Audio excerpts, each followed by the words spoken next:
Are you hesitant to put out your products, your services, and even your social media content because you're afraid of rejection? You're afraid that nobody's going to respond, or maybe people will even judge you if you put out the content, if you try to sell that product. I know what it's like. I know what it's like to have so many great ideas, want to share them, want to package it into a program or course or even a book, and feel like I'm going to be judged. I will never forget when I first launched out in business 13 years ago. I had to put out my first social media post that was inviting people to be a part of my business and to hear about this transformational product that would change their life.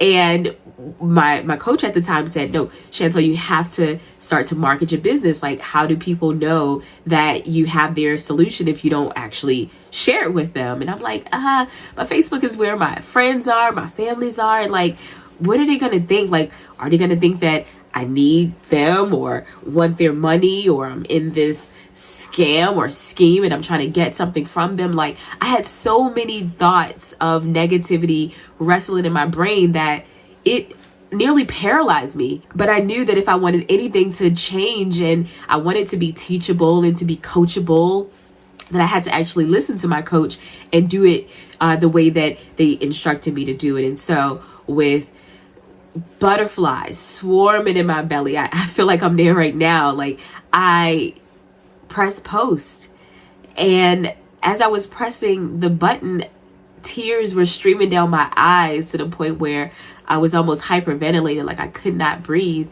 And as I look back on it, you know, I can almost laugh thinking about how foolish that was. But those were real feelings and real emotions, because underlying all of those negative thoughts was really the fear of feeling rejected.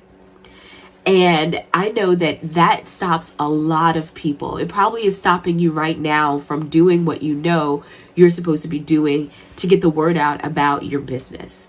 But today I want to unpack how you can pivot from feeling rejection to really feeling victorious as you promote, as you market yourself in the marketplace. So let's dive right into it. So fall is one of my favorite seasons. You get the beautiful colors on the trees, the leaves start to shake a little bit more than they do in the summertime, and it's just a beautiful scene, right? But what's unique about fall, other than any other season, is that not only are you seeing the visible change of the trees, but you're also seeing the physical change of the trees, right? They're no longer as strong seeming as they used to seem in the summertime. Why? Because you start to see the leaves changing. And it's almost like old age, right? As your parents get older, when you were little, you saw them as like these huge heroes. They were so big to you. But then as you start to get older, and they as well, they need you more. They become a little bit more dependent. Their hair starts to gray a little bit, and their face doesn't look as powerful as it used to be because the wrinkles have set in. Well, just like that, during the fall, when I notice the trees losing its leaves, it reminds me of our seasons as business owners where things begin to shift a little bit. And when things begin to shift a little bit in the response that you're getting on social, maybe when you were just putting up stuff about your family and your kids, you saw many likes and maybe many shares and many comments. But the minute you start to promote your business, there's little to no engagement, right? That is okay. Because what that indicates is not that your product and your business isn't as exciting or as important to people as your previous posts. What that means is you're entering into a new season. And in a new season, there is a level of maturity that you have to know that even though it does not feel good, even though it may be uncomfortable, that new season is going to help bring forth new growth. Okay, so don't let the signs and the symptoms of what you used to see as indicators of success guide your judgment in this new season, because you may have to have new benchmarks for what success looks like. Okay, if the tree thought that in the fall season, when it was losing its leaves, that it was ugly, that it wasn't valuable, that it wasn't needed, then the tree would die. And if you see the lack of response and the lack of engagement in your content as you're not valuable, you don't matter, your products aren't good enough, and you use that as a remedy to recoil, to not post again, to not share your products or service again, guess what? Your business is going to die. Change the indicators of success with every season that you go into. And that will allow you to triumph and allow you to have confidence to know that every season does require change, and it may feel like rejection, but in reality, it's an indicator of growth. See, your perspective on rejection can change everything. Instead of seeing it as a closed door, see it as a redirection into a better next. Something that is even greater for you is waiting on the other side of that no. Here's an example. I had a client who had been very successful in her business. I mean, she was a multimillionaire through investments, through her corporate career. Her husband was a very successful corporate executive in his own right. And now she was launching out into entrepreneurship. And so she wrote this book because she wanted to cement her expertise and really get her message out there that she was the go-to girl for this particular subject matter. And so in this, launch to make her book the most successful it can be, we talked about, like, who do you want to endorse your book? Who can we get to write the foreword? Like, who's going to be your people that say you are who you say you are, and this is why people should listen to you.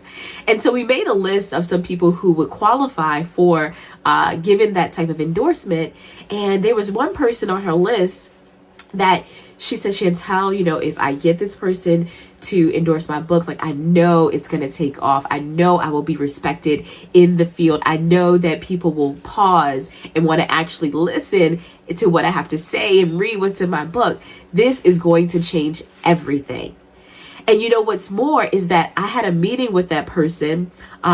Well, not a formal meeting, but I was introduced to him by a friend who was meeting with him. And so it was a conversation by the way, and I was able to tell him what I was writing about. And he's like, oh my, I think that's a very great book. I would love to endorse it. So he actually told her in conversation that he loved her topic so much that he would want to endorse it. That's a win, right?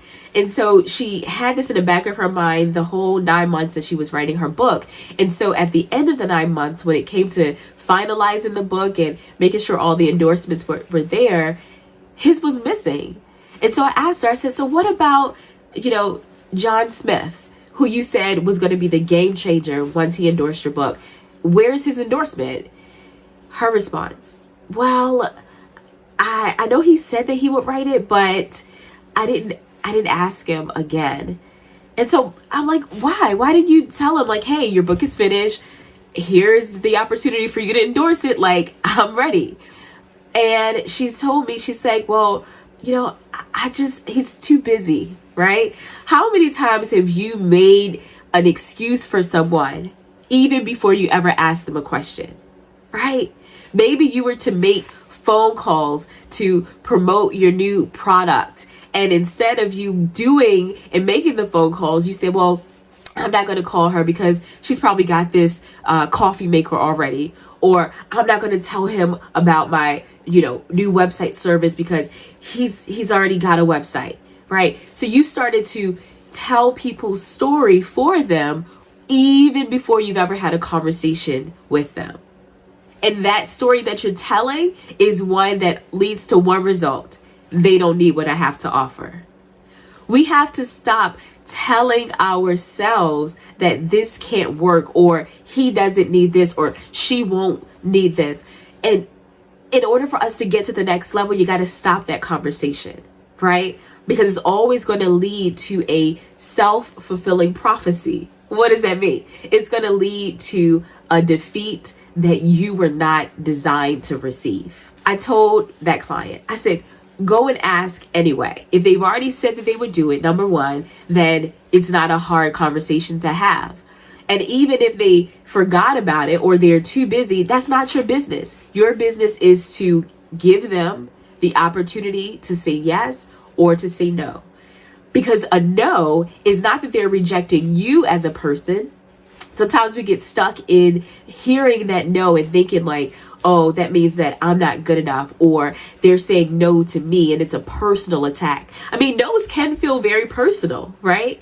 But in reality, they're saying no to the opportunity. And no doesn't mean just period. It means next. It means not right now. It means no, I don't need it, but maybe I have a friend who does. So never let a no be that closed door, but instead let it open up new opportunities for you. Because the great part about it is that when she went and asked him again, he said yes. He said yes. And not only did she get an endorsement from someone that she really respects, but she got an endorsement from a New York Times best-selling author. That's incredible. As a new author, having such a credibility on your book, game changer. All right. So what is going to be that game changing next for you? Don't let rejection take you away from that. Let it move you, lean forward into receiving what's waiting on the other side of your knocking, your seeking, and your asking. You see, even when you get those no's, even when you face rejection, it is meant to strengthen you. It's like a muscle in the gym. The more you work it, it's painful, it hurts. But the stronger you get, even the better you look. And so the more you embrace rejection, the better your mindset will be, the more strength you will have, and you'll be able to tackle any challenge that comes your way. I think about Joseph, a character in the Bible where he was rejected by his brothers.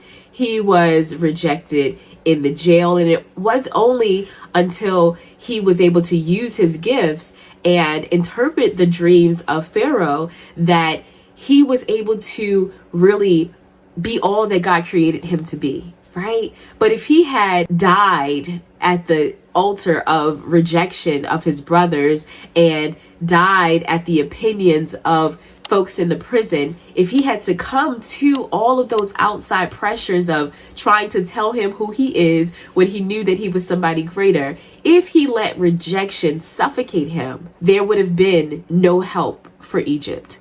There would have been no success in the midst of a famine. And I want you to know that if you let rejection snuff out your dreams, there will be no success for your business. I know that you didn't just create this idea because you're bored.